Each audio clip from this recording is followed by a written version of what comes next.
Senang malam hari ini Pastor Tilaar sudah siap untuk membagikan pekabaran yang sangat penting di waktu yang sangat genting seperti sekarang ini. Waktu dan layar kami serahkan sama Pastor Tilaar. Silakan Pastor. Terima kasih Pak Sony. Selamat malam dan selamat sabat untuk kita semuanya. Pada sabat ini, kita akan mempelajari satu pelajaran yang diberi judul Nasihat di Zaman Akhir. Namun sebelumnya, ada satu dua hal yang perlu saya sampaikan di sini untuk kita semuanya. Namun sebelumnya, kita berdoa sejenak bersama-sama. Bapa di surga, kiranya Tuhanlah yang selalu beracara di dalam acara kami pada saat ini, baik hamba-Mu yang akan bawakan firman-Mu, maupun kami semua yang akan mendengarkan, curahan Roh Kudus saja yang akan menjadi bagian kami semuanya. Terima kasih atas kelayakan yang selalu Tuhan berikan bagi kami. Kami berdoa dan selalu mengucap syukur. Di dalam nama Yesus Kristus, Tuhan dan Juru Selamat kami. Amin. Saudara-saudara sekalian, sebelum saya mulaikan acara kita, pembahasan kita, oleh karena ada goncangan, ada hal-hal yang membingungkan mungkin di kalangan umat-umat Tuhan selama ini, khususnya yang ada di Indonesia, Indonesia kawasan Barat ya, lebih khusus lagi. Maka dalam kesempatan ini saya ingin menyampaikan satu pernyataan kepada kita semuanya. Yang pertama adalah pekabaran atau pelajaran-pelajaran yang selama ini saya bawakan di dalam Zoom meeting dan juga yang direkam, ada hal-hal yang sesuai dengan apa yang organisasi Gereja Masih Advent hari ke-7 nyatakan, dan ada hal-hal yang belum didukung dan disetujui oleh organisasi Gereja Masih Advent hari ke-7. Sehingga hal-hal yang menggoncangkan ya di kalangan umat-umat Advent khususnya selama ini setelah mengikuti pelajaran-pelajaran kami, saya memohon maaf jika sekiranya apa yang disampaikan itu tidak sesuai dengan apa yang organisasi akui sebagai firman Tuhan, sebagai doktrin. Dan saya ingin menyatakan bahwa selama ini yang saya sampaikan adalah firman Tuhan di dalam penyelidikan pribadi saya yang diambil dari Alkitab dan tulisan Roh Nubuat. Sehingga ada beberapa hal yang belum diakui dan disetujui oleh organisasi, saya utarakan di dalam beberapa pelajaran, antara lain tentang 2031 sebagai waktu close of probation. Itu adalah pendapat pribadi saya yang saya dapatkan dari analisa dan pendidikan Alkitab dan Roh Nubuat. Kemudian tentang suntikan dan juga uh, sandelo. Ya. Beberapa hal yang tidak didukung, disetujui oleh organisasi, dan itu merupakan pendapat pribadi saya yang saya dapatkan dari tulisan Roh Nubuat dan Alkitab. Jadi saya memohon maaf kepada uh, organisasi gereja kita, Gereja Masih Advent Hari ke-7, jika ada hal-hal yang tidak sesuai, yang salah dari pandangan organisasi kita terhadap pelajaran-pelajaran yang saya sampaikan. Dan saya juga minta maaf kepada umat-umat Tuhan yang selama ini kebingungan mungkin atau merasa tergoncang imannya oleh karena pelajaran-pelajaran yang ada. Sekali lagi, itulah uh, permohonan maaf pribadi saya. Saya menyampaikan demikianlah firman Tuhan, apakah Alkitab roh nubuat. Kalaupun itu bertentangan atau belum disetujui oleh organisasi GMAHK, saya mohon maaf. Ya. Dan dengan demikian, saudara-saudara sekalian, kita boleh mengikuti pelajaran-pelajaran kita selanjutnya dengan tuntunan Roh Kudus tentunya ya. Baik, itulah pernyataan saya yang boleh menjadi bagian kepada kita semua, baik organisasi gereja Masih Advent Hari ke-7 di Indonesia kawasan Barat, di DKI Conference, dan juga kepada umat-umat Tuhan, anggota-anggota SDA dimanapun berada, yang selama ini sudah menyaksikan pelajaran-pelajaran yang diberikan ya. Baik, kita akan masuk pada pelajaran kita.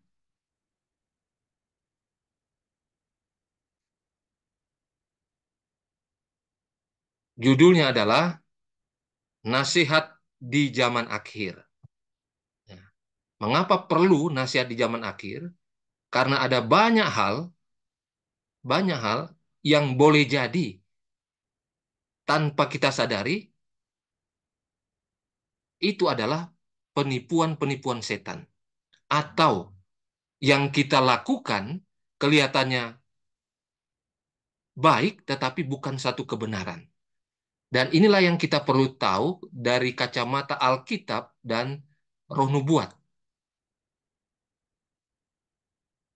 Baik, sebagai kutipan yang pertama yang perlu kita ketahui, dalam Testimonies for the Church, jilid 8 halaman 298.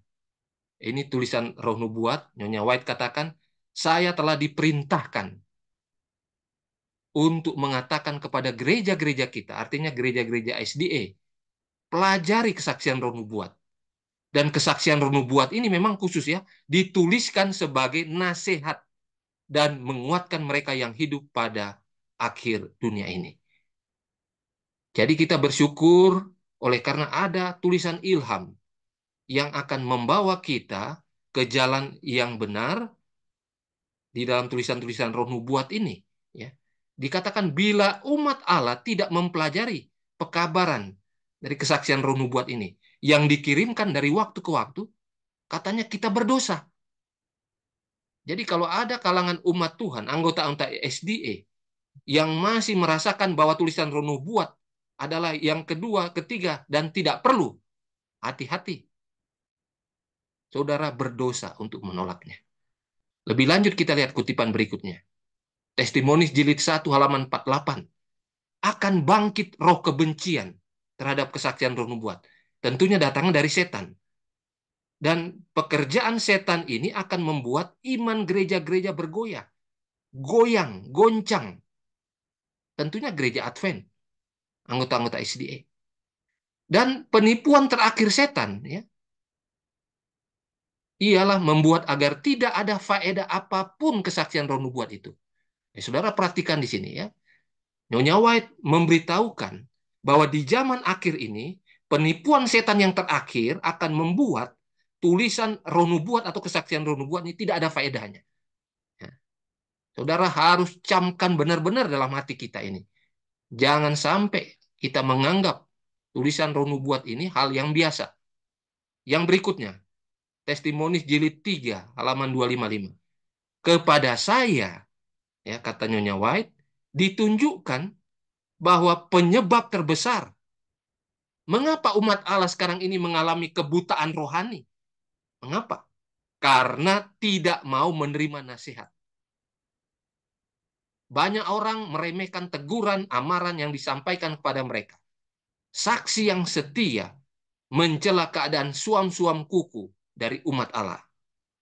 Setan telah berhasil membuat keraguan terhadap kesaksian roh nubuat yang telah dikirim dari Allah sendiri. Beberapa kutipan ditujukan kepada umat Tuhan di zaman akhir, umat sisa. Saya boleh katakan anggota SDA.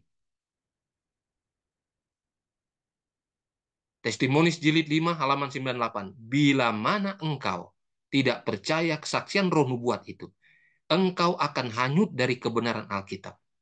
Saudara sekalian, sebenarnya kita sangat berbangga, bergembira, berbahagia, ada tulisan ilham roh nubuat yang bisa menjelaskan lebih banyak dari terang yang besar dari Alkitab itu. Sangat jelas dikatakan di sini, kalau kita tidak dituntun oleh tulisan roh nubuat ini, kita bisa hanya dalam kebenaran, apalagi berbicara tentang nubuatan-nubuatan. Ya. Jika kita merasa kurang jelas, kurang pengertian terhadap Alkitab atau firman Tuhan yang kita pelajari, ada tulisan roh nubuat. Banyak Alfa dan Omega, jilid 1 sampai 8, khususnya pasal yang jilid yang ke-8, kemenangan akhir. Jadi kita sangat beruntung sebagai anggota SDA. Ada tuntunan untuk hal-hal yang perlu kita lakukan di zaman akhir ini. Semua sepak terjang kuasa kegelapan ditelanjangi di sana dengan berbagai cara. Kita ketahui di sana, ya. Di dalam Amos pasal 3 ayat 7 dikatakan, sungguh Tuhan Allah tidak berbuat sesuatu tanpa menyatakan keputusannya kepada hamba-hambanya para nabi. Jadi Tuhan itu tidak akan membuat kebingungan umat-umat Tuhan.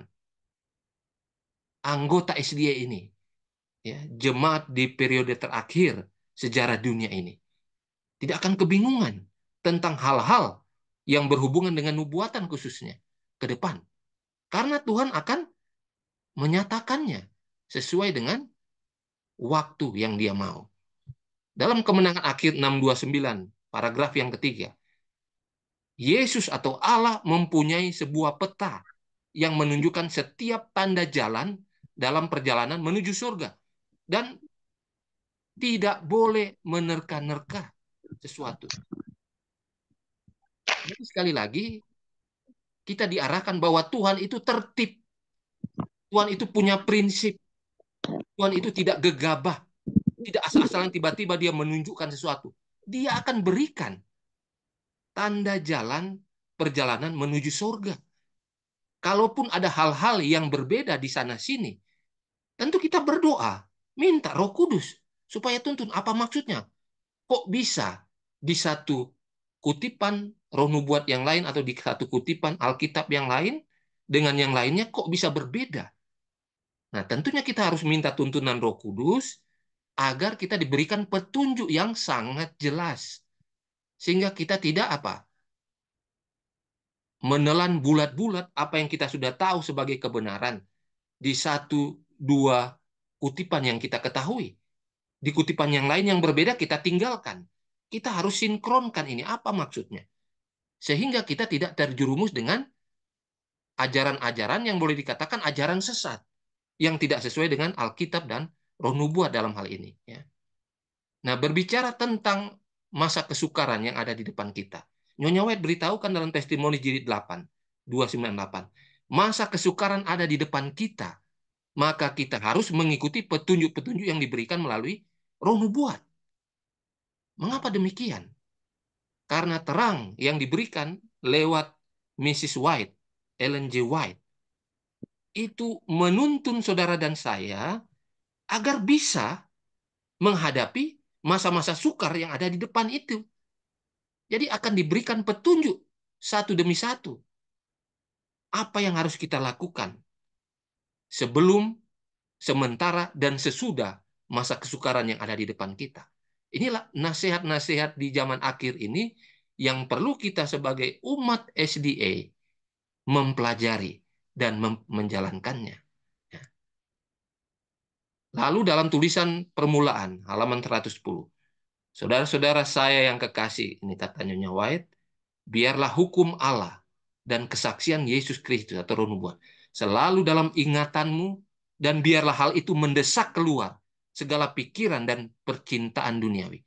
Bila engkau tidur, bila engkau bangun, hendaknya itulah yang dipikir-pikirkan. Hiduplah dan berbuatlah seluruhnya ditujukan kepada kedatangan Anak Manusia. Saudara, kita sebagai anggota SDA, tentu ada kata Advent di sana, menunggu kedatangan Tuhan kita. Jadi dikatakan, baik hukum Allah atau kesaksian roh nubuat, biarlah ini selalu menjadi bagian kita diingat-ingat, ya, dan selalu bisa menjadi pokok di dalam kehidupan kita. Bahkan bila kita tidur, bangun, ini yang dipikir-pikirkan. Jadi kita hidup di dalam penantian kita akan kedatangan Yesus yang kedua kali. Hiduplah dan berbuatlah seluruhnya ditujukan kepada kedatangan Anak Manusia. Jangan berpikiran dunia terus. Selalu mencari harta, mengumpulkan harta dunia. Ya. Beli rumah, beli tanah, beli mobil. Simpan uang deposito. Tapi apa? Bagaimana kita melakukan segala sesuatu untuk kemuliaan bagi nama Tuhan dan mempersiapkan bagi kedatangan anak Tuhan, anak manusia ini. Jadi ini yang harus kita perhatikan di zaman akhir ini. Ya. Lalu peristiwa-peristiwa yang berhubungan dengan penutupan pintu kasihan dan upaya persiapan menghadapi masa kesusahan sangat jelas dinyatakan. Tetapi sejumlah besar manusia tidak memahami kebenaran penting ini, seolah-olah belum pernah dinyatakan. Ya. Saya tidak menyatakan pendapat pribadi, tapi dalam kutipan roh nubuat ini yang saya ambil. Kemenangan akhir 594. Peristiwa yang berhubungan dengan pintu kasihan, penutupan pintu kasihan, dan masa kesusahan, katanya sangat jelas diberikan, karena Tuhan tidak apa? Membuat kita manusia, apalagi umat Tuhan, meraba-raba di dalam melihat nubuatan yang sementara kita lihat satu persatu digenapi. Tidak meraba-raba, ada urutan-urutannya. Ya. Ada tanda-tandanya. Dan itu teratur. Termasuk penutupan pintu kasihan dan masa kesusahan yang di depan. Dikatakan sangat disayangkan akan ada juga umat-umat Tuhan, ya, yang sudah tahu tapi seolah-olah belum pernah diberitahukan. Karena apa? Ingin hidup 1000 tahun lagi di dunia ini.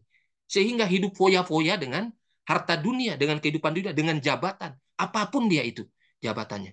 Mau dia seorang pendeta, mau dia orang awam, semua kita yang namanya manusia sama semua. Pimpinan awam semua sama. Karena apa? Karena setan tahu waktunya sudah sangat singkat.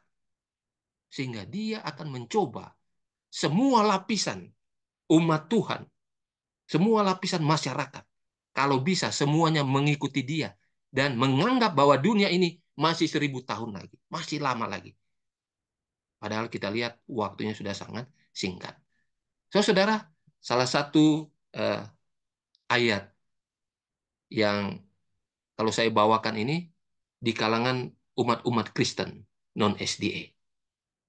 Tetapi ternyata kalau kita perhatikan dalam Matius 7 ayat 21-23 di sini, ini firman Tuhan juga jelas menunjukkan kepada orang-orang yang ada di dalam. Bagi bangsa Yahudi dulu, dan juga kepada kita, aplikasi kedua, ketiga, dan seterusnya. Ya. Bukan setiap orang yang berseru kepadaku Tuhan, Tuhan akan masuk dalam kerajaan surga. Tapi dia yang melakukan kehendak Bapakku yang di surga. Dibilang pada hari terakhir. Jadi Yesus menyatakan pada hari terakhir. Ya nanti ya.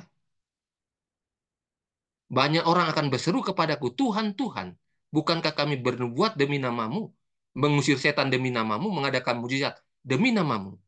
Nah, Yesus katakan, Pada saat itulah aku berterang kepada mereka. Aku tidak pernah mengenal kamu. Yang lebih hebat lagi dikatakan, enyahlah daripadaku, kamu sekalian pembuat kejahatan. Mengerikan, saudara-saudara sekalian. Ayat ini kalau diaplikasikan kedua kepada kita yang hidup di zaman akhir ini, siapa mereka-mereka yang mengatakan Tuhan, Tuhan? Mereka bernubuat mengusir setan, mengadakan banyak mujizat. Tentunya orang-orang yang diurapi ini. Orang-orang yang diurapi Tuhan khusus. Ya. Boleh dikatakan ini para pendeta, ketua-ketua, diakon. Orang-orang yang diurapi. Ini mereka memakai nama Yesus.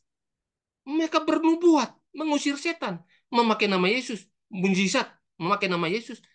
Tetapi pada akhirnya Yesus katakan, aku tidak pernah mengenal kamu. Mengenal mereka. Mereka ini pembuat kejahatan. Karena mereka tidak melakukan kehendak Bapa. Kehendak Bapa di surga, saudara-saudara sekalian, banyak. Yakobus katakan, 10 dikurang 1 sama dengan 0. Ketika kita menjalankan 99 hal kebenaran, satu kita tidak jalankan kehendak Bapa ini, sama dengan kita melanggar semuanya. Ini maksudnya, pembuat kejahatan. Ya.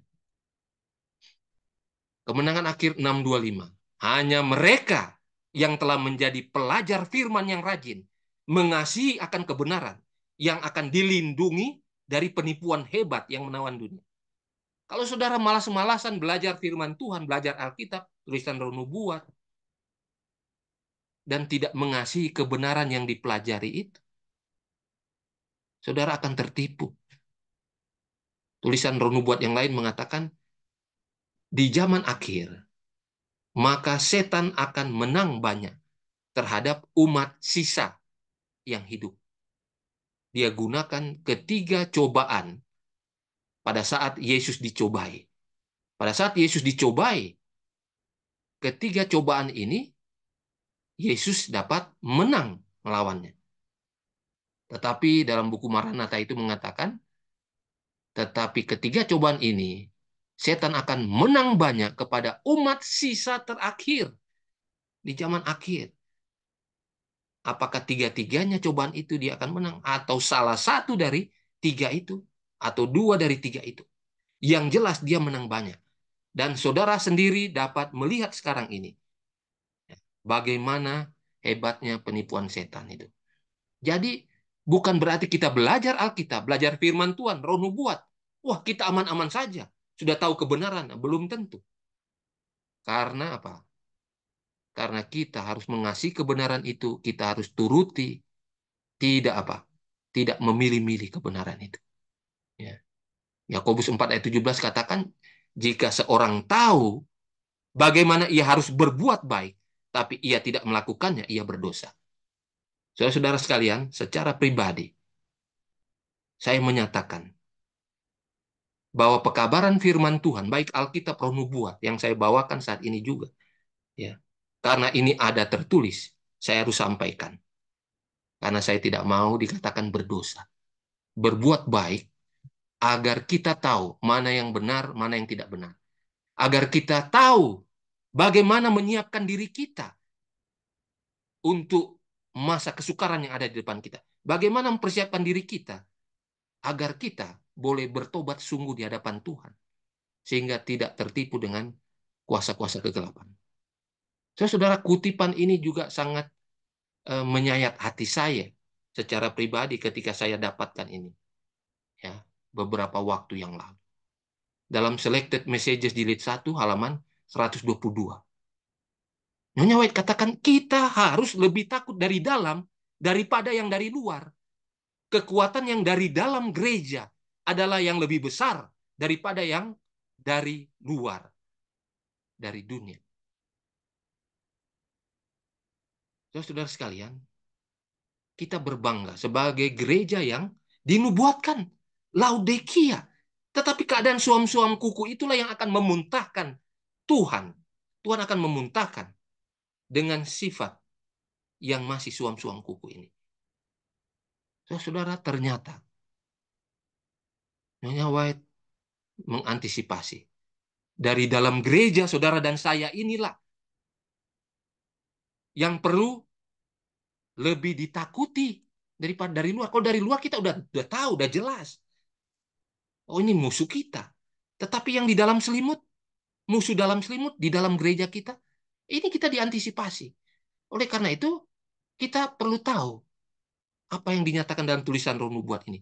Makanya setan tidak senang ketika ini dipaparkan kepada umat-umat Tuhan sekarang. Bagaimana sepak terjang setan di zaman akhir ini. Testimoni jilid pertama 469.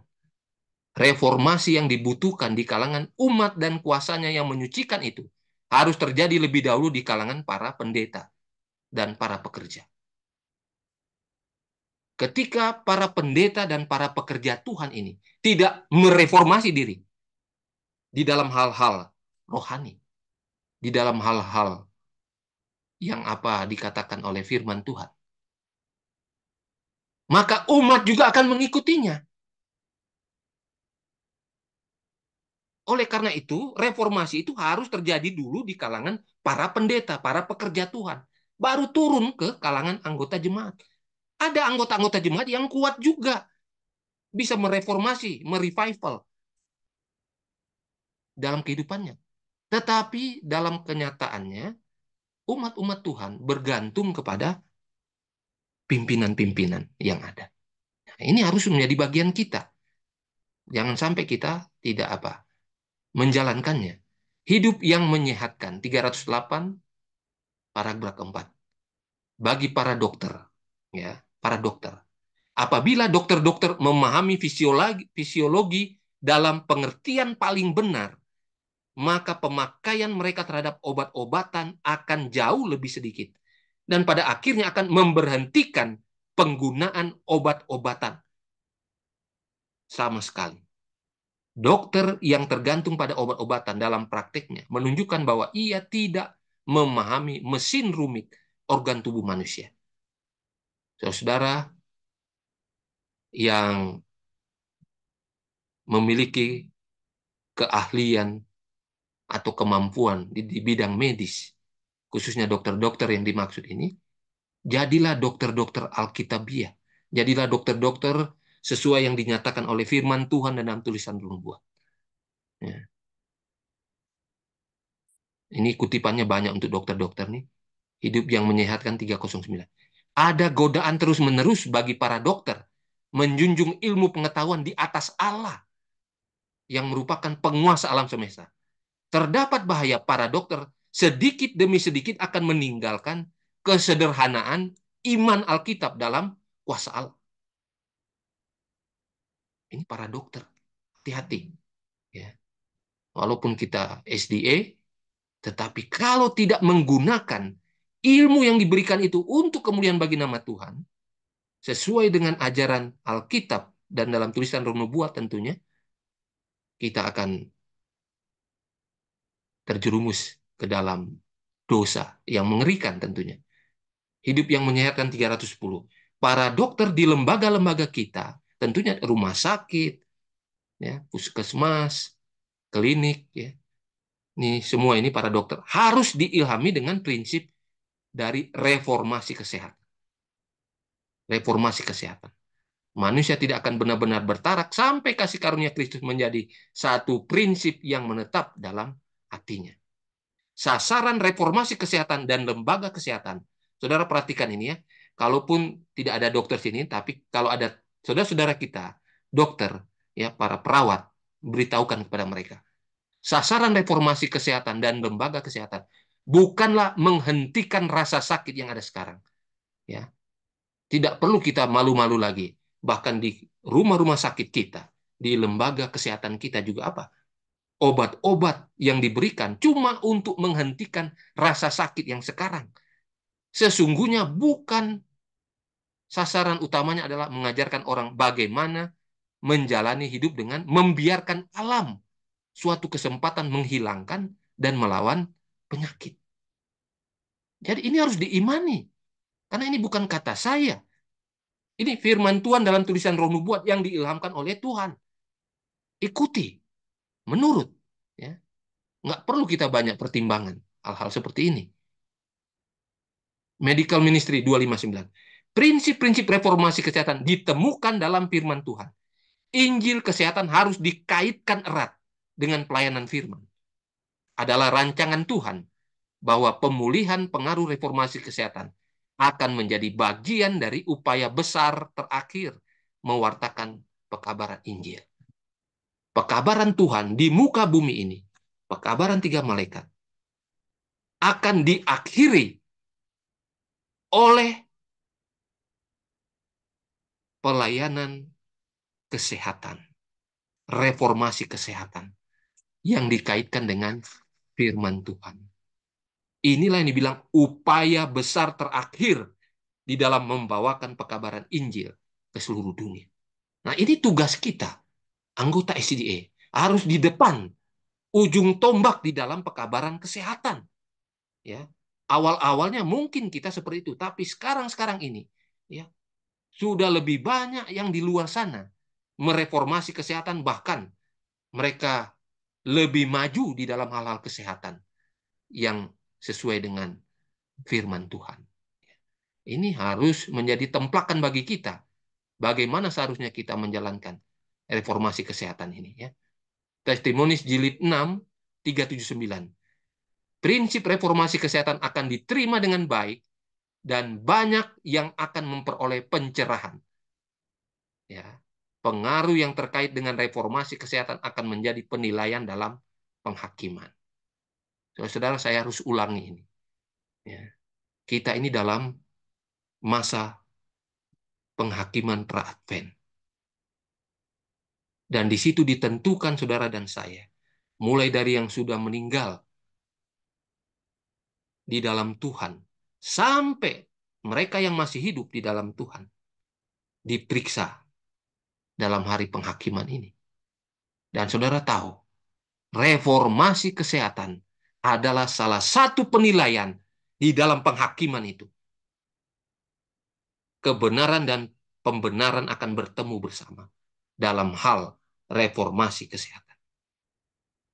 Saudara perhatikan ya, reformasi kesehatan akan menjadi penilaian dalam penghakiman di surga.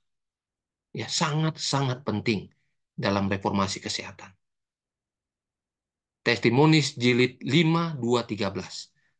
Nasihat di zaman akhir ini untuk saudara-saudara dan saya. Tidak semua yang mengaku memelihara sabat akan menerima meterai Tuhan. Tidak semua. Ada banyak bahkan di antara mereka yang mengajarkan kebenaran kepada orang lain yang tidak akan menerima meterai Allah di dahi mereka. Mengapa saudara? Orang udah berkoar-koar, semangat ya, memberikan pelajaran-pelajaran Alkitab, ber-KKR, berkhotbah secara luar biasa, ya, ya, yang pemelihara sabat. Tetapi tidak semua akan menerima meterai Tuhan ini. Bahkan dikatakan mereka-mereka yang mengajarkan kebenaran kepada orang lain ini tidak akan menerima meterai Allah di dahi mereka. Karena apa? Ini dia. Mereka memiliki terang kebenaran, mereka tahu kehendaknya, mereka mengerti setiap titik dari iman kita, tapi mereka tidak melaksanakan. Ternyata banyak teori-teori yang masuk saja, yang dijalankannya, lalu dihotbahkan, diberitahukan kepada orang lain. Tetapi untuk dirinya tidak dilaksanakan. Inilah penyebabnya mengapa akan ada banyak pemelihara sabat tidak menerima meterai Allah yang hidup itu. Ya, jangan heran. Yesus juga mengatakan apa? Jalan menuju kehidupan itu sempit. Ya, tidak lebar.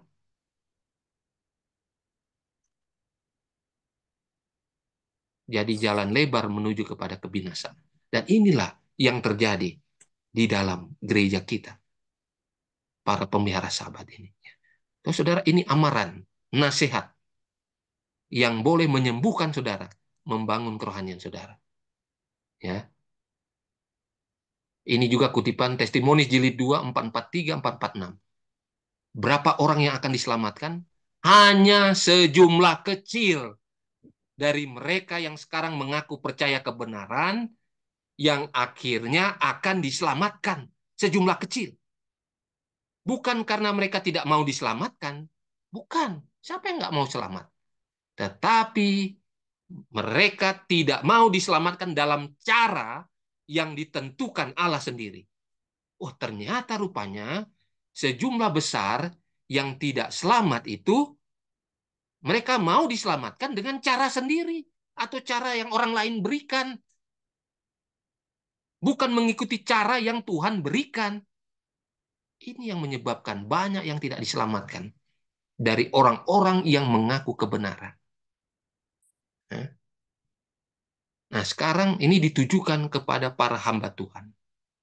Early Writings 168. Ini nasihat di akhir zaman untuk semua kalangan. Hamba-hamba Allah harus terbuka, bertindak terang-terangan, tidak menutupi kesalahan, karena mereka berdiri di antara yang hidup dan yang mati. Para hamba Tuhan semua. Kita ini berdiri di antara hidup dan mati umat-umat kita yang ada. Kalau kita tidak terbuka, tidak menutupi kesalahan, maka akan ada banyak umat Tuhan yang dibinasakan, tidak dimeteraikan, yang tidak selamat. Karena kita tidak terus terang, tidak terbuka, menyatakan salah itu salah, dosa itu dosa, benar ya benar. Jangan yang benar ditutupi, atau yang benar dibikin salah. Ini yang harus menjadi bagian kita, para hamba Tuhan. Semua, termasuk saya juga. Untuk kita semua. Harus terbuka. Apalagi di zaman akhir ini. Di dalam masa penghakiman. Jangan sampai kita berdosa-berdosa. Banyak umat-umat Tuhan ikut-ikutan. Dan itu tanggung jawab kita sebagai para penjaga umat-umat Tuhan.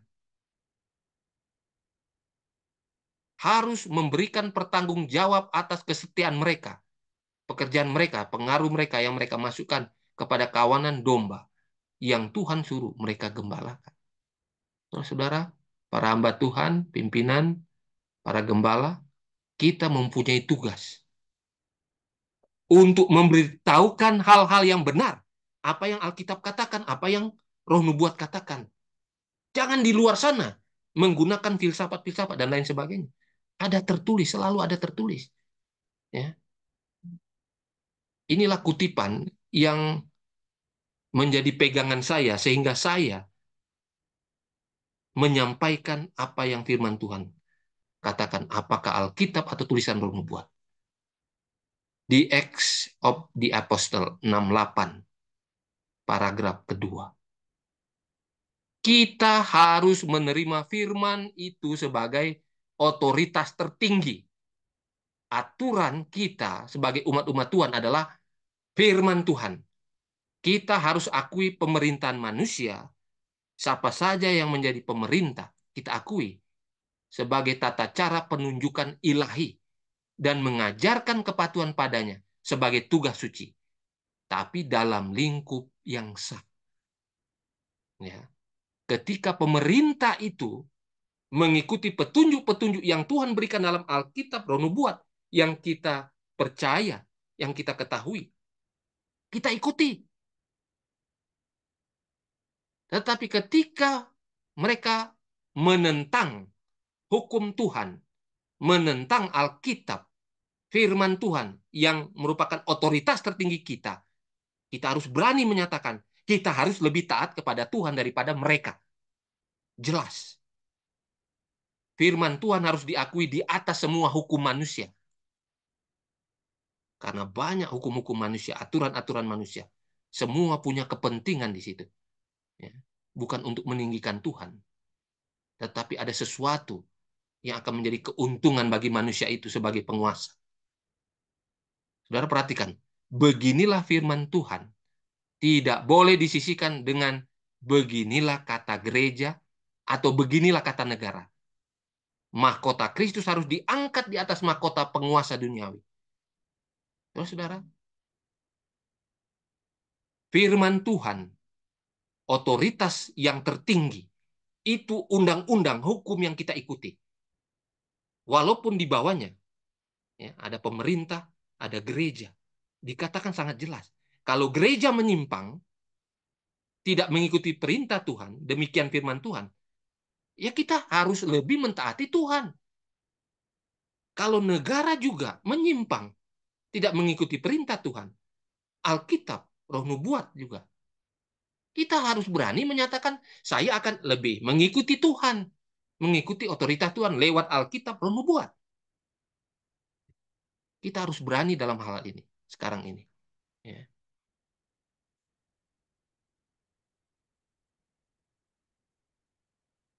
Akan ada kebencian yang berkobar-kobar terhadap kesaksian yang bersifatnya dari setan.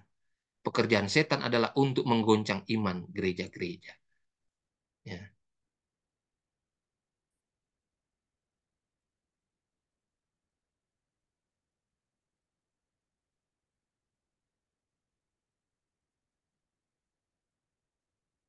Jadi saudara-saudara sekalian, beberapa kutipan ini yang boleh menjadi bagian kita, boleh kita ikuti bersama-sama ya.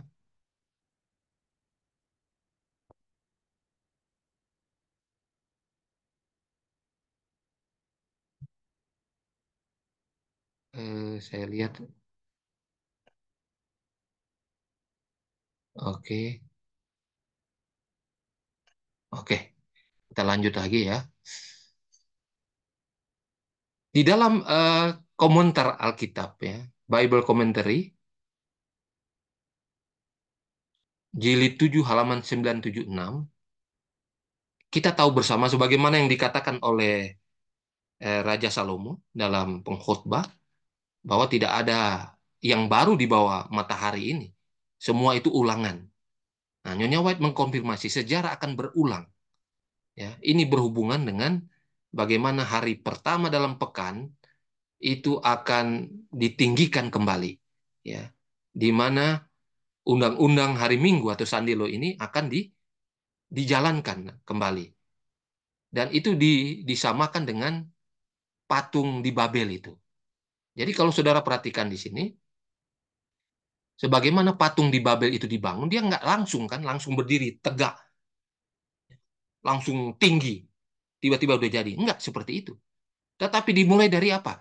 Dari dasar, dari kakinya, ya, dari jari-jari kaki terus, kaki, paha kaki terus naik, di perut, lalu tangannya dibuat, ya, di leher, sampai kepada kepala. Dan kalau saudara perhatikan di lembah Dura itu kan lapangan, ya luas. Jadi setiap pembangunan dari patung di Babel itu, tahapan demi tahapan itu dilihat oleh mereka, oleh warganya, bahkan tamu-tamu yang hadir. Dilihat itu perkembangannya. Sampai di mana. Sampai akhirnya jadi. Ya. Nah, saudara-saudara sekalian, begitulah undang-undang hari Minggu atau hukum hari Minggu itu akan ditegakkan. Bukan langsung-langsung tiba-tiba jadi. Tidak demikian. Itu bertahap. Dan tahapan-tahapan inilah yang perlu kita jeli. Kita lihat. Karena hanya anak darah yang bijaksana yang bisa melihat. Kalau anak darah bodoh, ya nggak bisa lihat dia. Tiba-tiba apa? Sudah habis ini waktu kita. Ya. Tertutup pintu kasihan, sudah nggak tahu. Segala bangsa dan kaum akan diperintahkan untuk menyembah sabat palsu itu. Perintah yang memaksakan penyembahan hari itu akan disebarkan di seluruh dunia. Nah, sudah-sudah sekalian, karena di Amerika Serikat, berdasarkan Wahyu pasal 13, dan dalam kutipan Roh Nubuat yang sangat banyak itu, bahwa di Amerika Serikatlah undang-undang hari Minggu itu akan disahkan di sana oleh Kongres Amerika Serikat. Oleh karena itu, kita perlu mengikuti perkembangan dari waktu ke waktu yang ada hubungannya dengan Amerika Serikat di dalam menjalankan pemerintahannya yang tentunya yang berhubungan dengan binatang pertama dalam Wahyu pasal 13. Kerjasama.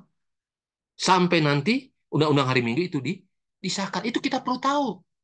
Dan kita jangan tutup-tutup mata ketika melihat hal yang mendunia terjadi, satu hal yang mendunia terjadi, itu tanda-tanda mengarah ke sana. Karena apa?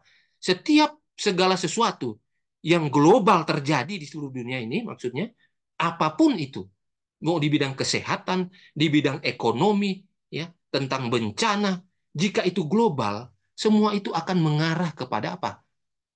Satu pemerintahan dunia, di mana kita sudah tahu binatang pertama ini lewat tangan kanannya, binatang yang kedua, Amerika Serikat, yang akan memaksakan seluruh dunia untuk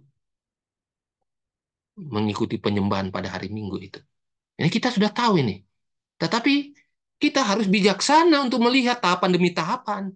Jangan tiba-tiba sudah jadi, Sandelo sudah disahkan. Sudah terlambat kita.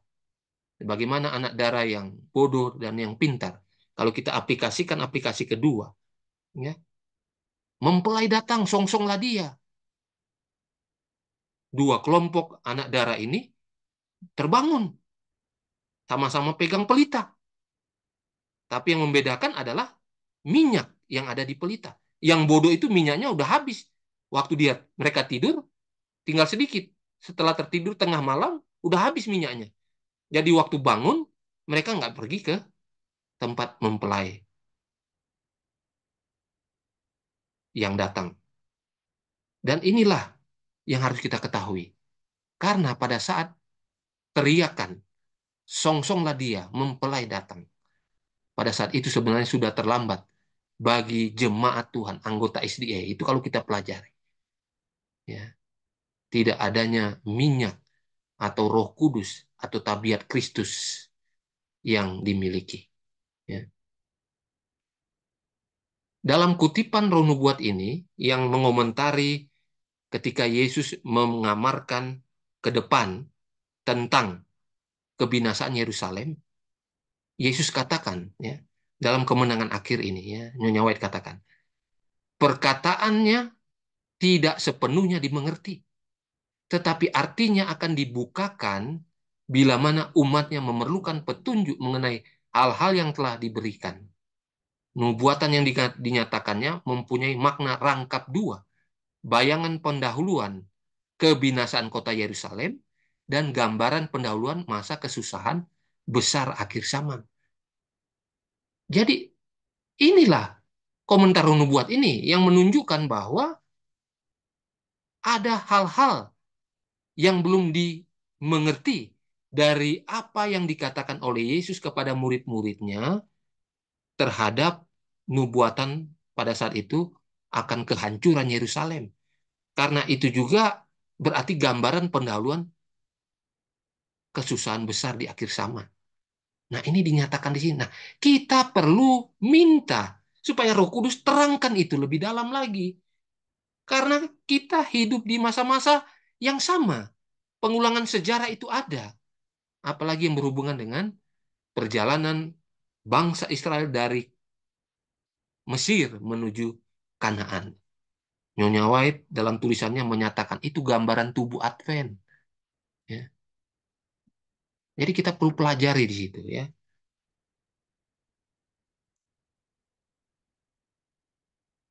Dalam testimoni jilid 8, halaman 247. Dalam neraca bait suci, gereja masih Advent hari ke-7 harus ditimbang. Dia akan dinilai berdasarkan keistimewaan dan kelebihan yang dia miliki. Tentunya kita berbangga, saudara. Kita ini umat yang sisa di zaman akhir. Nggak ada lagi umat yang lain. Gereja lain nggak ada. Sebagaimana yang dinubuatkan. Tetapi jangan lupa, keadaan suam-suam kuku harus kita rubah menjadi karakter Kristus yang benar. Ya. Gereja masih Advent hari ke-7 mempunyai keistimewaan dan kelebihan. Saudara dan saya, di dalam hal kebenaran firman Tuhan, Alkitab, Roh Nubuat itu kelebihan. Istimewa. Tetapi dengan keistimewaan ini, saudara dan saya harus ditimbang lebih dari mereka-mereka yang belum mengetahui kebenaran yang istimewa ini. Nah, dikatakan jika pengalaman rohaninya tidak sesuai dengan keuntungan yang Kristus dengan biaya tak terbatas telah dianugerahkan kepadanya, jika berkat yang diberikan tidak memenuhi syarat melakukan pekerjaan yang dipercayakan padanya, padanya akan diucapkan, didapatkan kekurangan. Dengan terang yang diberikan, kesempatan yang diberikan, apakah dia akan dihakimi? Penghakiman di luar gereja MHK berbeda dengan kita-kita. Ya, tentunya berbeda. Lalu dikatakan di sini, ini tanda kurung itu dikatakan itu dari Nyonya White sendiri yang komentar ya, bukan dari saya. Tentang mereka yang membanggakan terang mereka, namun gagal berjalan dalamnya, Kristus berkata, tapi aku berkata kepadamu, itu akan lebih dapat ditoleransi untuk Tirus dan Sidon pada hari penghakiman daripada untukmu. Dan engkau Kapernaum, ya, Nyonya White kasih tanda kurung. Ya. Dan engkau Kapernaum, Kapernaum itu adalah umat Advent hari ketujuh yang telah memiliki terang yang besar. Ya. Ini Nyonya White yang kutip juga, yang kasih tanda kurung. Dan engkau, kalau saya katakan, dan engkau umat Advent hari ketujuh yang ditinggikan ke surga dalam hal istimewa akan dibawa ke neraka. Karena jika pekerjaan-pekerjaan besar yang telah dilakukan di dalam dirimu telah dilakukan di Sodom, itu akan tetap ada sampai hari ini. Tapi aku berkata kepadamu bahwa itu akan lebih dapat ditoleransi untuk tanah Sodom pada hari penghakiman daripada untukmu. Yang ngeri kan saudara-saudara? Orang yang sudah tahu banyak kebenaran, ketika tidak menjalankannya, ini katanya bukan cuma mirip dengan orang-orang yang di Sodom yang sudah dibakar itu. Lebih dari itu, bagaimana ini? Ya, mengerikan juga. Tetapi ini kutipan untuk saudara dan saya. Apakah terang, apakah kebenaran yang saudara sudah terima selama ini cuma teori-teori saja, tidak pernah dijalankan, cuma jalankan sedikit saja, ya, saudara akan dihakimi sesuai terang yang saudara miliki. Berbeda dengan terang yang dimiliki orang-orang yang belum bergabung dengan MAHK. Saudara-saudara, ini penutup ya bagi kita. Alfa dan Omega jilid 5 halaman 400. Dan bila mana rencana-rencana kita tidak sesuai dengan rencana Allah, maka ia akan tinggalkan saudara dan saya dalam rencana kita sendiri. Rencana Tuhan bagi kita adalah apa? Supaya kita diselamatkan semuanya. Tetapi diselamatkan sesuai dengan cara Tuhan, bukan cara kita. Jadi kalau Tuhan mengarahkan cara-cara yang dinyatakan dalam Alkitab dan Roh Nubuat, ikuti, menurut, jangan banyak tanya, banyak komentar, dan lain sebagainya. Kalau kita mau berkomentar dengan apa yang ada tertulis, apakah Alkitab atau Roh Nubuat, maka inilah yang menjadi bagian kita. Bila mana rencana kita tidak sesuai dengan rencana Allah, Tuhan tinggalkan saudara dan saya untuk menjalankan rencana itu. Ya. Oleh karena itu, saudara-saudara sekalian, ya, sebagai umat Advent, SDA, Nasihat bagi Sidang 227-228, kita harus berjaga-jaga, bekerja, berdoa, seolah-olah inilah hari terakhir kita yang sudah dikaruniakan kepada kita. Karena kita tahu, seolah-olah ini hari terakhir kita, maka kita harus tekun, harus hidup sekarang ini dengan benar mengikuti Yesus. Mengikuti Yesus dengan sungguh-sungguh dalam perkataan dan perbuatan kita. Karena hidup kita sejengkal menuju maut, tidak ada yang tahu umur kita ke depan. Oleh karena itu, belajarlah untuk mengikuti demikian firman Tuhan dalam tulisan Roh Nubuat bagi anggota SDA. Jangan menimbang-nimbang lagi ini dan itu, melihat keadaan dan ini. Kita tidak tahu umur kita ke depan.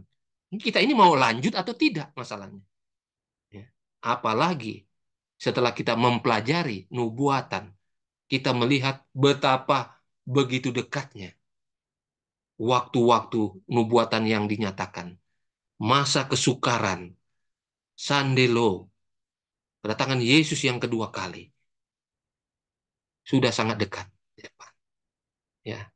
Tetapi yang paling dekat adalah Jangan-jangan kematian kita yang kita tidak tahu sewaktu-waktu bisa terjadi.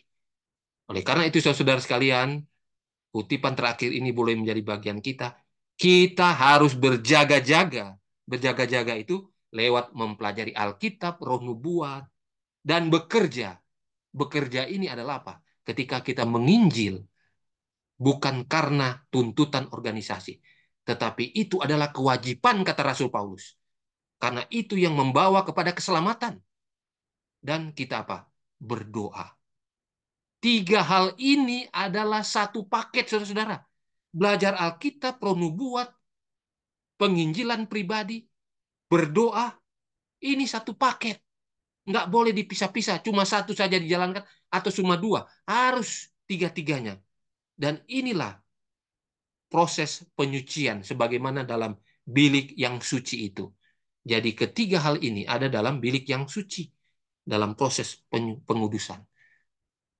Jadi kalau kita menjalankan ini dengan benar, maka sewaktu-waktu Tuhan izinkan kita meninggal juga, kita akan diselamatkan, didapatkan benar, hidup benar di dalam Tuhan, menuruti perintah-perintahnya tanpa banyak bertanya. Dan kita akan menjadi salah satu yang akan diselamatkan. Dan kita juga perlu berdoa banyak. Bagaimana Nyonya White katakan, berdoalah, berjuanglah, supaya kita boleh menjadi salah satu dari 144.000 itu. Artinya, kita tidak akan mati secara fisik. Kita akan melihat Yesus datang kedua kali. Dan saya yakin, generasi kita lah, kita akan melihat kedatangan Yesus yang kedua kali itu. Oleh karena itu, imani ini kita doakan, kita puasakan, sehingga kita akan didapatkan benar selalu di dalam Tuhan dan akan diselamatkan. Inilah pelajaran kita pada malam ini. Tuhan Yesus memberkati kita. Amin. Amin. Puji Tuhan atas pekabaran yang sangat kita perlukan ya di akhir zaman ini. Terima kasih Pastor Tilaar yang sudah membawakan dengan begitu baik. Tentunya kita berterima kasih kepada Tuhan atas pekabaran juga yang Tuhan sudah bagikan pada kita melalui Pastor Tilaar. Saudara-saudara sekalian, tentunya kita akan masuk kepada sesi tanya jawab. Tapi sebelum itu kita akan mendengar dulu, akan dipimpin doa. Saya tadi ada minta saudara Grace Lopati untuk pimpin kita dalam doa sebelum kita masuk kepada sesi tanya jawab. Saudara Grace, apa bersedia? Siap. Silakan. Oke. Silakan. Mari kita berdoa. Bapa di sorga, Allah yang kami kenal melalui anakmu Yesus Kristus, Allah yang adalah Tuhan atas hari Sabat. Kami datang kepadamu ya Tuhan, dengan hati yang dipenuhi rasa syukur, ucapan terima kasih, karena kami dipilih menjadi anak-anakmu, menjadi pewaris dari kerajaanmu, dan kami juga dipanggil untuk menjadi satu dengan Engkau, untuk mewartakan kabar kasih karunia yang sangat besar bagi dunia yang segera akan binasa ini. Dan kami bersyukur Tuhan, kami juga adalah generasi yang akan memandang wajah-Mu. Satu penghormatan tertinggi yang diberikan kepada kami untuk menjadi milik-Mu dan menantikan hari itu. Terima kasih banyak untuk hari pelajaran firman Tuhan yang kami dengarkan. Dan kami mohon ya Tuhan, agar Tuhan berikan hati kepada kami yang dipenuhi oleh Roh Kudus-Mu untuk menuruti setiap kata yang keluar dari mulut-Mu, tanpa bertanya, tanpa bersungut, dengan segenap hati, dengan sukacita kami akan melakukan apa yang Tuhan percayakan bagi kami, sehingga kami akan menjadi satu umat yang akan bercahaya bagi dunia ini dan akan menjadi terang untuk membawa banyak orang datang kepada keselamatan-Mu. Bapa di sorga, terima kasih untuk Pendeta Ruli yang sudah membawakan firman Tuhan. Kiranya berkat berlimpah menjadi bagian hidupnya. Dan biarlah terus berbicara dengan berani untuk mempersiapkan umat-umat Tuhan bersedia bagi kedatangan-Mu yang sudah di ambang pintu. Kami akan memasuki sesi tanya jawab. Berkati kami Tuhan, biarlah dengan kerinduan yang sungguh kami bertanya untuk mendapatkan penerangan, dan dengan hati yang dipenuhi Roh Kudus kami juga akan menurutinya. Terima kasih untuk mendengar dan menjawab doa kami, karena kami sudah berdoa hanya di dalam nama Yesus Tuhan dan Juru Selamat kami. Amin. Amin. Terima kasih Saudara Grace. Doa yang sudah disampaikan, sungguh indah doanya. Baik, saudara-saudara sekalian, tibalah saat sesi tanya jawab. Bagi saudara-saudara yang mau bertanya, boleh raise hand. Dan pertanyaan, tolong agak ada kaitannya dengan pekabaran yang disampaikan malam hari ini. Boleh juga di chat. Saya melihat belum ada yang menuliskan atau belum ada juga yang raise hand. Mungkin saya yang akan memulai pertanyaannya, tapi ini nggak perlu dijawab. Saya tertarik sekali ya, walaupun saya juga ikuti ini, tapi saya tertarik sekali dengan kebenaran firman Tuhan yang terdapat dalam buku Kemenangan Akhir. Dia bilang di situ begini, salah satu kebenaran yang paling menggembirakan dan paling mulia yang tercatat di dalam Alkitab adalah kedatangan Tuhan Yesus yang kedua kali untuk menggenapi akan eh, rencana penebusan itu. Sungguh luar biasa ini ya. Nah, kedatangan Tuhan Yesus yang kedua kali ini menimbulkan juga banyak pertanyaan mengenai waktu. Kapan? Ada yang bilang mengenai waktu, hari dan saatnya tidak ada seorang pun yang tahu. Nah, di buku di catatan lain dalam Alkitab dikatakan bahwa setan pun tahu waktunya sudah singkat. Jadi ada sedikit seperti ada yang tahu, ada yang tidak usah tahu. Atau bagaimana kira-kira ya? Apakah kita tidak perlu cari tahu mengenai waktu kapannya itu, atau eh, kita perlu menyelidiki waktunya? Nah, bagi saudara-saudara yang mau jawab ataupun mau renung-renungkan silahkan, tapi nggak mau jawab juga nggak apa-apa. Ini pertanyaan juga dari saya. Mungkin ada hamba Tuhan juga di sini yang boleh juga memberikan pencerahan karena kami bukan manusia yang sempurna, banyak juga yang kita perlu selidiki. Jadi saya lihat soalnya belum ada yang bertanya, jadi saya duluin supaya lebih hidup malam hari ini ya. Baik, apakah ada yang mau bertanya ataupun ada yang mau menjawab silakan. Belum ada soalnya yang raise hand saya. Biasanya udah banyak.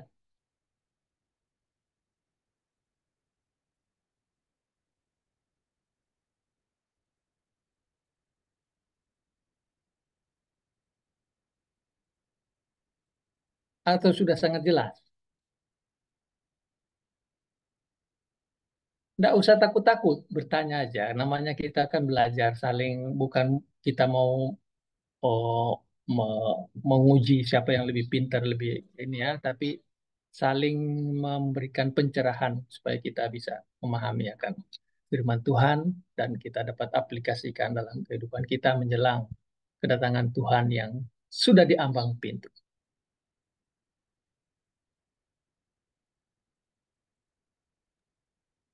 Dari saya Om Sony. Silakan, silakan, Grace.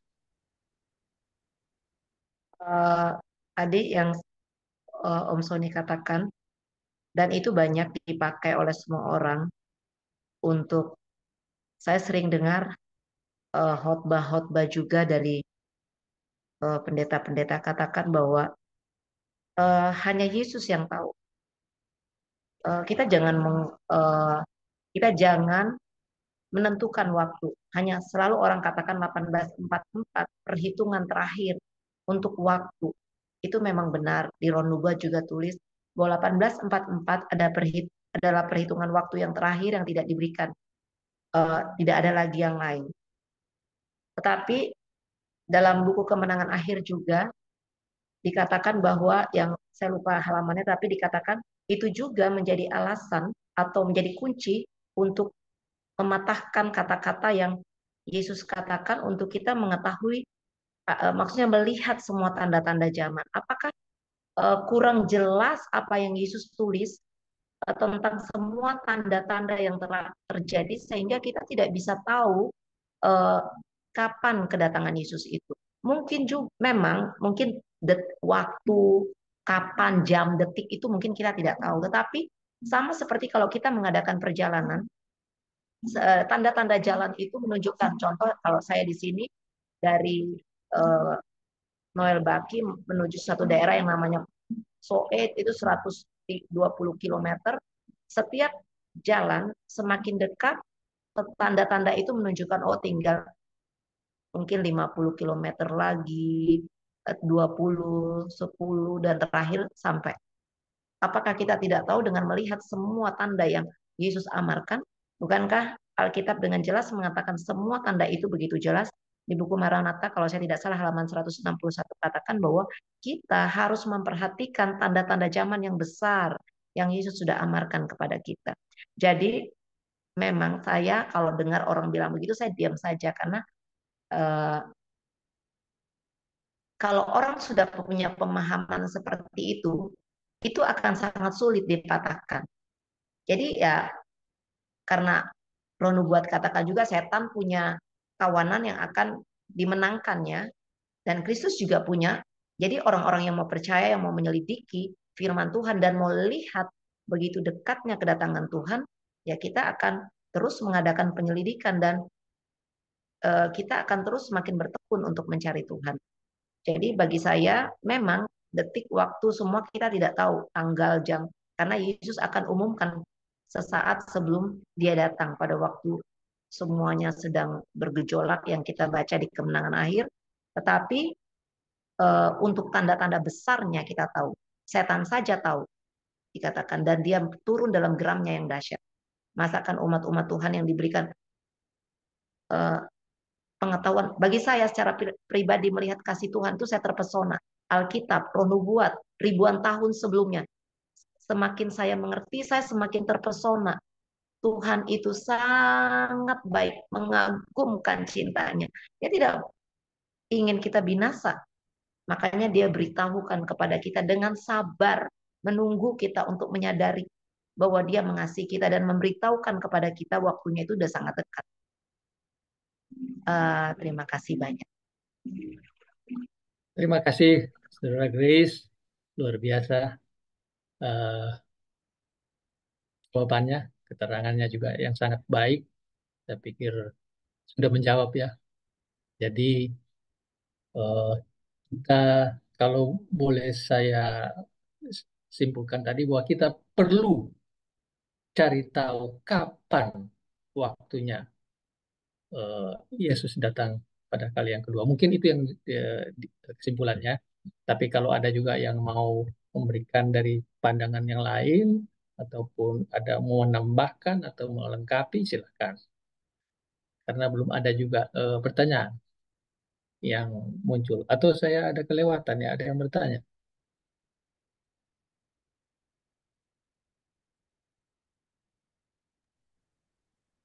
Selamat malam.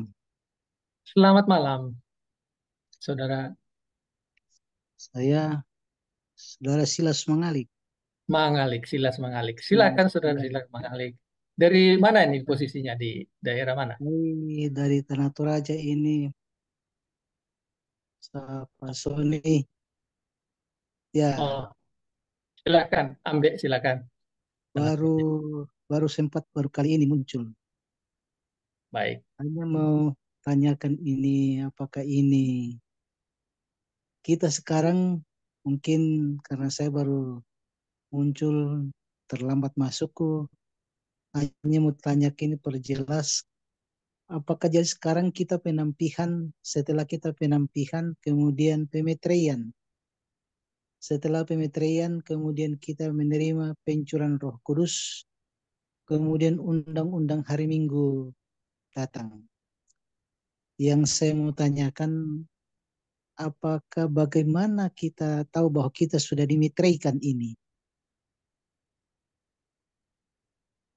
Apakah ada? Ya, hanya itu saya kira. Oh, Baik. Iya, Jadi pertanyaannya apakah kita sudah dimeteraikan? Tadi juga disinggung iya, mengenai 4 tahapan-tahapan tadi ya. Oke, iya. silakan mungkin ada Pastor Tilaar yang mau memberikan eh, jawaban. Terima kasih Pak Mangalik ya. Ya, Tentunya selamat malam. pemeteraian ini ya, Ya, ya, ya, tentunya pemeteraian ini kan pribadi-pribadi, nggak ada yang tahu. Tetapi di dalam proses pemeteraian itu di surga, ya, pertama di dalam penghakiman itu kan untuk orang-orang yang sudah meninggal di dalam Tuhan. iya. Setelah itu Oke, baru yang masih hidup dan itu juga kita nggak tahu. Tetapi apa yang Pak iya, Silas katakan tadi, tahapan demi tahapan itu benar iya, seperti itu. Tinggal waktunya kita tidak tahu itu, kan?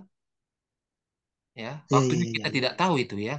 Tetapi kita harus iya, waspada, berjaga-jaga karena setiap saat nama kita waktu kita diperiksa itu kan udah penentuan. iya, Ya, itu yang dikatakan roh nubuat. Karena kita tidak tahu itu, maka setiap saat kita harus bertobat. Ya, iya, iya, White katakan dalam satu kutipan,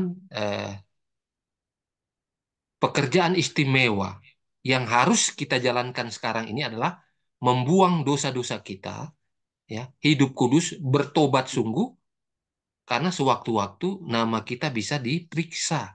Pada saat pemeriksaan itu di surga, walaupun kita masih hidup, ya, setelah orang-orang yang sudah meninggal, iya, nah kita nggak tahu kapan itu kan. Itu jadi penentu nanti sama kita. Walaupun secara global itu ada pemeteraian, kita dalam penggoncangan. Puncak penggoncangan pada saat apa? Sandilo itu kan, itu final shaking istilahnya. Ya, setelah itu meterai, pemeteraian. Waktu dimeteraikan baru roh hujan akhir dicurahkan. Baru itu ada loud iya, cry, seruan nyaring. Mereka yang sudah menerima roh hujan akhir itu mereka apa? Memberitakan pekabaran terakhir, 3 malaikat terakhir yang lebih kencang. Nyonya White bilang 3 kali lebih kencang, lebih lebih dahsyat kepada dunia. Nah, itu tapi tahapan-tahapannya sudah benar, tapi waktunya kita tidak tidak tahu. Tapi kita bisa melihat gejala-gejala, ya, tanda-tanda iya. mengarah ke sana. Ya. Tapi Jadi mungkin pendeta, seperti itu, Pak ya. ya metre itu kan sabat kan sebagai itu tanda kita, berarti kalau kita sudah pegang sabat, sisa kita mempertahankan saya. Ada salah satu bagian, apakah itu sudah salah satu bagian daripada metre kita? Karena sabat adalah metre kita, tanda kita atau gimana kira-kira? Jadi meterai itu ada 2. Waktu kita menerima Tuhan sebagai juru selamat, kita dapatkan Roh Kudus. Itu Ya, meterai Roh Kudus. Meterai juga. ya, Yang ya, ya, kedua ya. adalah apa? Hari Sabat, meterai Allah. Nah, ini berbicara berbeda ini ya, beda konteks. Karena di Ah, zaman akhir, untuk masalah dunia iya, ini, itu masalah Sabat. Sabat atau Minggu. sabat ya, Iya, ya itu iya, eh, untuk membedakan mana umat Tuhan, mana yang bukan. Itu meterai hari Sabat itu. Jadi itu yang kita harus iya, iya. perhatikan. Oleh karena itu, pengudusan Sabat kita itu harus benar. Dalam kata-kata, perbuatan kan harus itu dijalankan dengan. Tetapi hari Sabat itu bukan cuma dikuduskan, maksudnya bukan nanti pada waktu hari Sabat kita hidup kudus. Tetapi kita Iya, haruslah jadi apa? Advent 7 hari, tahu Advent 7 hari maksudnya? Tiap iya, hari itu iya. kudus, begitu loh. Puncaknya Ah, iya. ketika hari Tuhan itu, hari Sabat itu kita kudus. Di situ kita dapat berkat, ya. Kita berhenti bekerja. Jadi puncak kekudusan itu pada hari hari kudus Tuhan, hari Sabat itu. Tapi hidup kudus harus tiap hari. Jadi menunggu Tuhan kedua kali atau menjadi anggota SDA Advent harus tiap hari. Jangan cuma Advent hari ke-7, tapi Advent tiap hari. Hari ke-7 itu dia punya puncak hubungan kita dengan Tuhan pada hari Sabat itu. Nah, itu harus dijaga itu meterai Allah itu ya. Harus dijaga benar, tapi harus latihan dalam kehidupan kita sehari-hari. Amin. Oke. Terima kasih atas Amin. pertanyaan dan jawabannya yang Sun, sangat baik boleh sekali kau ya. minta nomor Terima kasih. HWA-nya? Nomor WA siapa? Oke, nanti kita Nomor kasih ya. WA-nya Pak Sun. Ya, Ya, saya melihat saudara Manulang ini sudah siap dengan pertanyaannya, sudah raise hand. Waktu yang indah, dipersilahkan saudara Manulang bertanya. Baik, terima kasih. Pertanyaan saya terutama mengenai masalah reformasi kesehatan. Jadi banyak orang melakukan reformasi kesehatan tidak makan daging, tetapi masih makan ikan. Apakah reformasi kesehatan itu harus meninggalkan ikan dan bukan hanya daging? Itu pertanyaan saya. Terima kasih.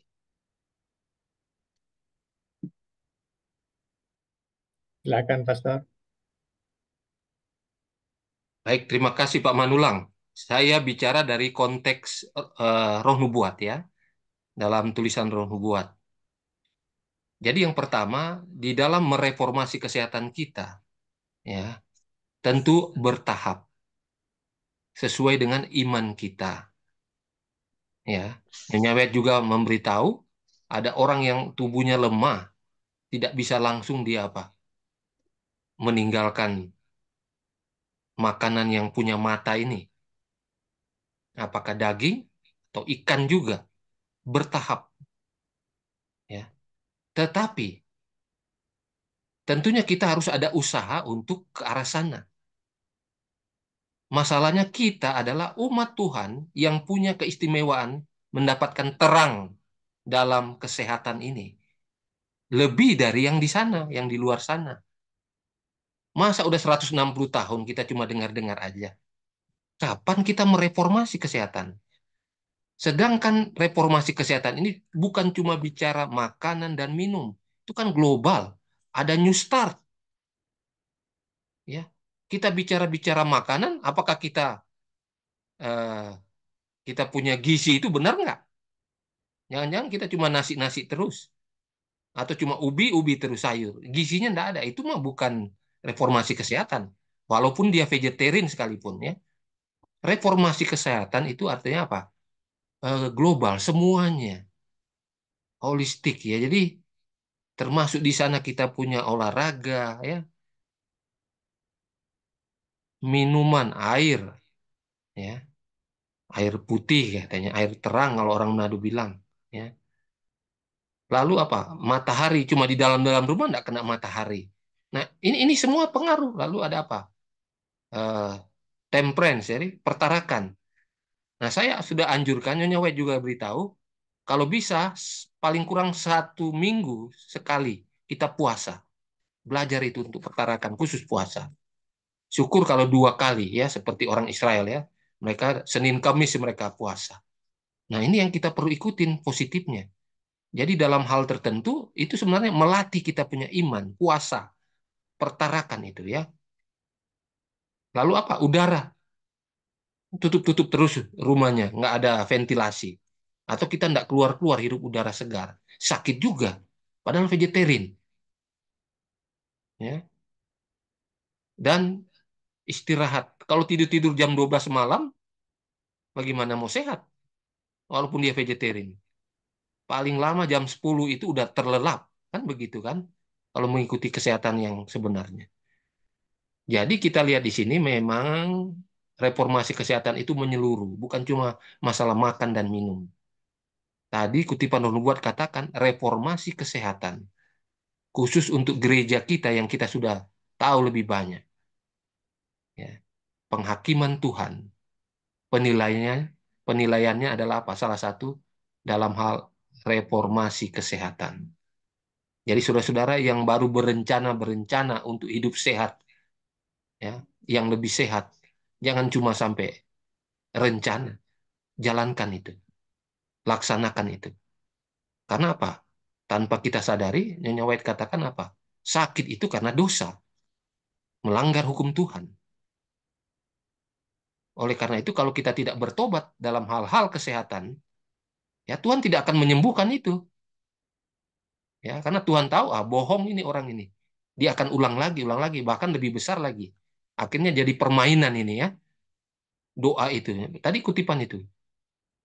Ya, karena Tuhan mau kita bertobat sungguh dengan tidak melakukan dosa dalam hal-hal kesehatan itu ya. Jadi reformasi kesehatan itu luas dan tentunya bertahap kalau kita bicara tentang makanannya ini ya. Oke, terima kasih Pak Manulang. Terima kasih atas pertanyaannya dan juga jawabannya. Luar biasa. Semakin jelas kabaran pada malam hari ini. Saya lihat lagi belum ada di chat dan belum ada yang resen. Saya juga tertarik dengan pelajaran tadi. Ada Pastor Tilaar kutip dari Hidup yang Menyehatkan. Di situ dikatakan bahwa apabila dokter-dokter memahami fisiologi dalam pengertian yang paling benar, maka pemakaian mereka terhadap obat-obatan akan jauh lebih sedikit. Bahkan pada akhirnya akan berhenti menggunakannya sama sekali. Stop total. Dokter yang tergantung pada obat-obatan dalam prakteknya menunjukkan bahwa ia tidak memahami mesin rumit organ tubuh manusia. Aduh, ini bagus sekali nih kutipan ini. Saya teringat di Mazmur 139 ayat 14. Dia katakan di situ, aku menyadari bahwa kejadianku dahsyat dan ajaib. Ajaib apa yang kau buat dan jiwaku benar-benar menyadarinya. Berarti manusia itu diciptakan Tuhan itu luar biasa. Dahsyat dan ajaib. Nah, ini dikatakan ini mesin mesin rumit organ tubuh manusia. Luar biasa nih rumitnya Tuhan ciptakan ya. Nah, kalau Tuhan sudah ciptakan itu rumit luar biasa dia punya kehebatannya, apakah kita masih perlu lagi selain obat-obatan harus perlu imunisasi yang dari luar? Apakah tidak cukup dengan New Start yang sebagai pekabaran kesehatan yang sangat terkenal bagi umat-umat Tuhan ya? New Start itu apakah masih kurang kah atau gimana? Ini sih tidak perlu dijawab juga. Tapi kalau ada yang mau jawab atau ada yang mau berikan pencerahan, silakan. Karena saya kan di sini moderator. Saya eh, hanya melihat karena masih ada waktu, belum ada yang bertanya. Itu masih ada 5 menit lagi sebetulnya waktunya. Kalau ada yang mau mau memberikan pencerahan, dipersilakan.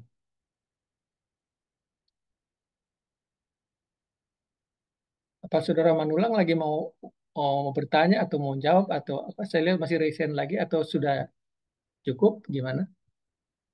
Nah, bertanya. Mau bertanya? Iya, iya, Oh masih mau bertanya? Oke, iya. karena belum ada yang bertanya, silakan, Saudara. Nah, jadi pertanyaan saya begini, saya tidak mengatakan bahwa memakan obat-obat dari apotek atau dari dokter itu benar tidak. Cuma saya melihat ada orang yang menderita penyakit dan tidak bisa lagi duduk. Ini masih kejadian ini masih baru kira-kira 2 minggu yang lalu. Tidak bisa duduk dia karena menderita penyakit penyakit apa namanya tipus.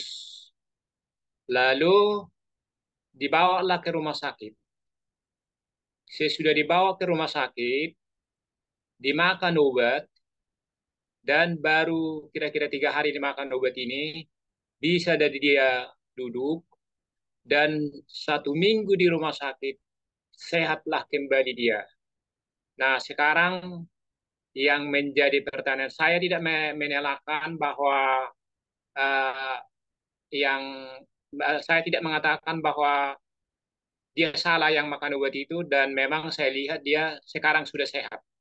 Kira-kira bagaimanakah sekarang organisasi kita mempunyai lembaga rumah sakit dan kira-kira bagaimanakah orang yang menderita penyakit ini kalau dikasih obat-obat alam mungkin tidak bisa dia sehat sebagaimana biasa. Tetapi saya sudah pergi ke dokter dan kebetulan ini lembaga rumah sakit kita dan dokter yang memberikan obat itu adalah dokter dari dokter kita juga. Dan kembali dia sehat sekarang. Jadi pertanyaan saya, bagaimanakah kalau ada orang yang menderita penyakit dan kita harus kasih obat alam tetapi tidak sembuh-sembuh, tapi dibawa ke dokter sembuh, yang mana yang kita pilih? Terima kasih.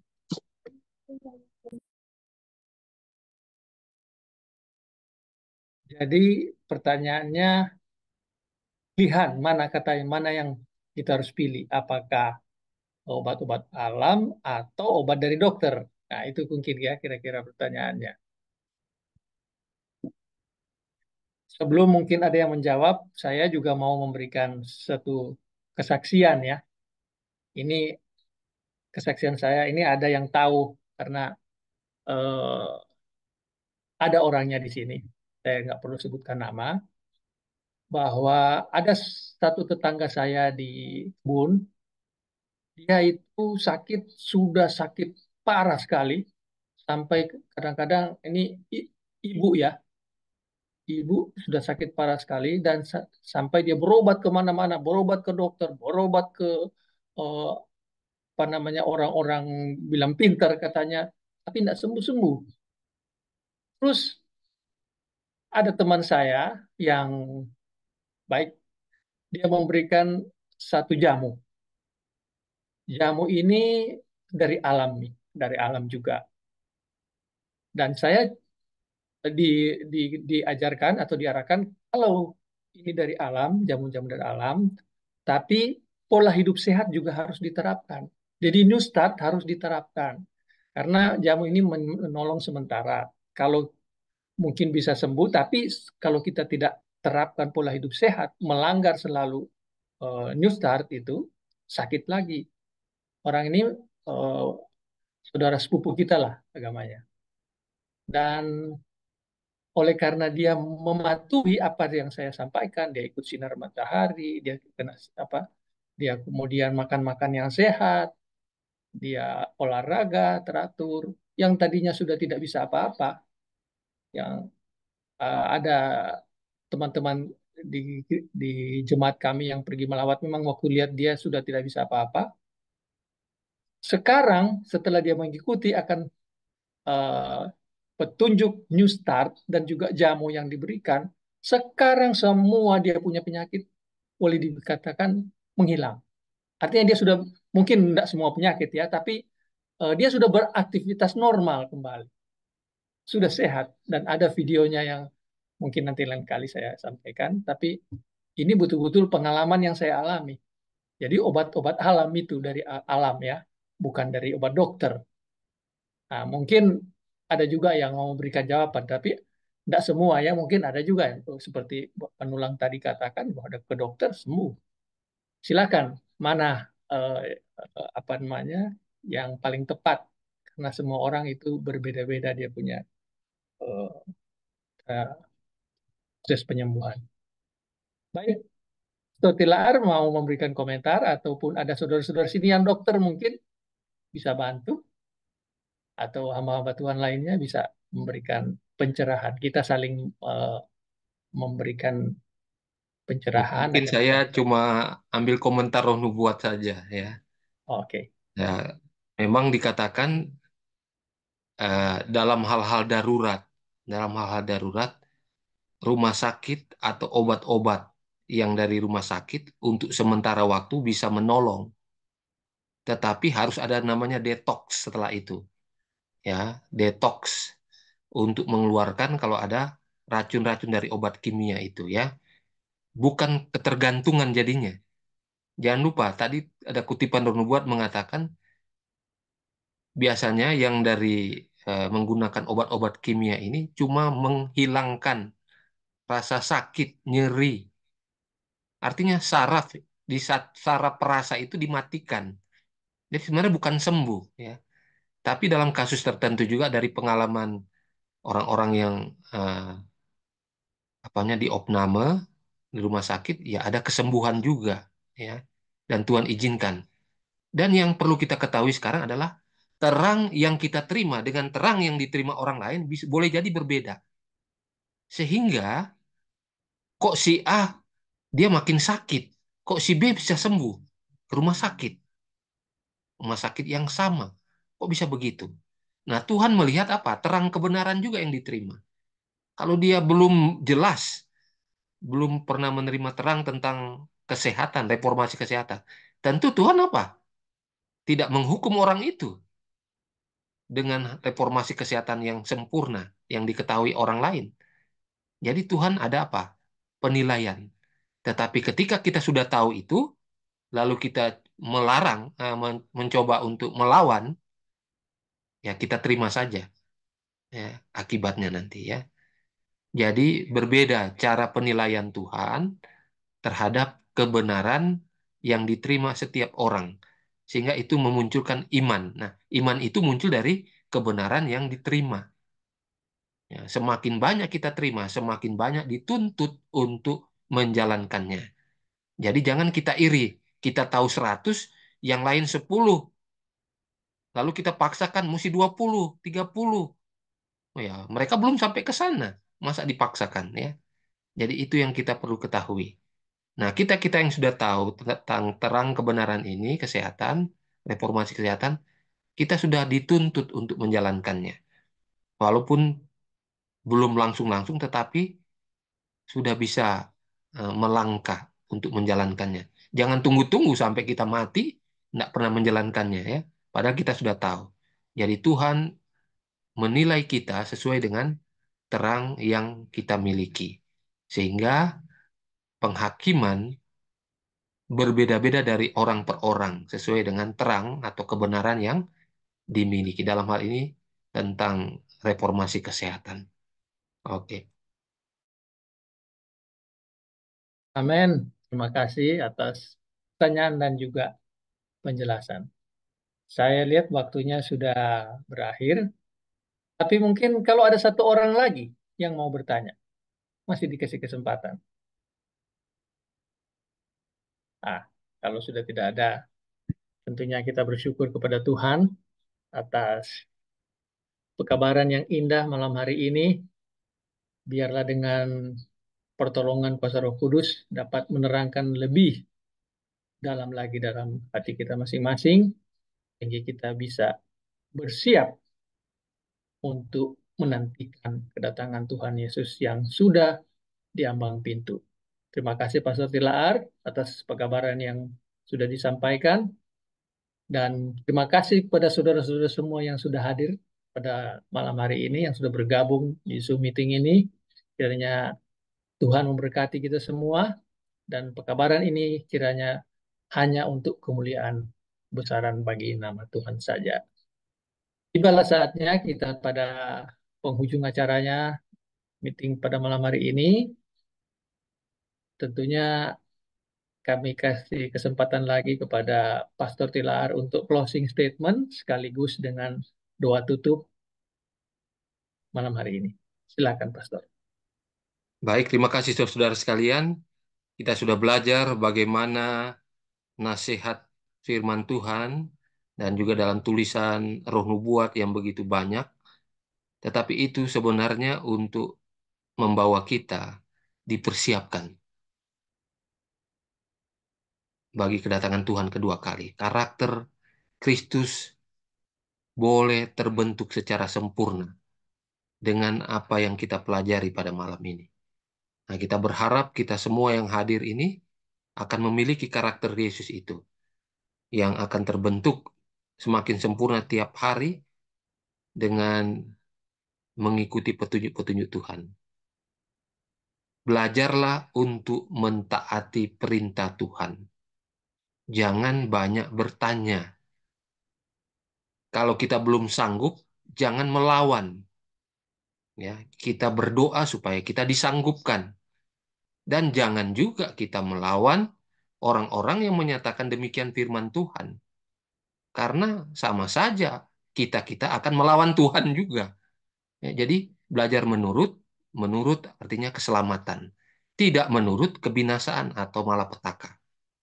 Jadi belajar menurut, kalau belum sanggup berdoa, mohon petunjuk Tuhan supaya Tuhan sanggupkan. Jangan iri dengan orang yang sudah menjalankannya, tetapi berdoa supaya bisa menjadi sama seperti, jangan orang lain sama seperti Kristus, itu teladan kita yang tertinggi. Tuhan memberkati kita, mari kita berdoa. Bapa di surga, mengakhiri pelajaran kami sepanjang malam ini, biarlah Roh Kudus Tuhan saja boleh memeteraikan semuanya. Yang baik, yang berkenan, yang sanggup kami jalankan. Seandainya ada hal-hal baru yang baru kami ketahui dan kami bergumul untuk menjalankannya, kiranya Roh Kudus Tuhan boleh menyanggupkan untuk menjalankannya, sehingga hari demi hari hidup kami semakin baik, semakin sempurna, karakter Kristus terbentuk dalam diri kami. Sehingga kami dipersiapkan untuk mewarisi kerajaan Tuhan yang telah Tuhan siapkan bagi kami. Amin. Pada malam ini Tuhan kami akan beristirahat. Tidur pada malam ini. Biarlah Engkau menjaga kami, memelihara kami, boleh tidur dengan nyaman, nyenyak, dan bangun besok pagi dengan tubuh sehat dan diberkati kembali. Amin. Terima kasih Tuhan atas segala jawaban, atas berkat-Mu, dan atas pengampunan dosa yang Tuhan sudah berikan. Kami berdoa mengucap syukur dalam nama Yesus Kristus, Tuhan dan Juru Selamat kami. Amin. Amin. Terima kasih. Terima Terima kasih kasih. semua. Terima kasih. Terima kasih Oke, terima Pendeta. kasih semua. Tuhan berkati. Terima kasih Om Sampai Sob. ketemu lagi. Ya. Terima kasih.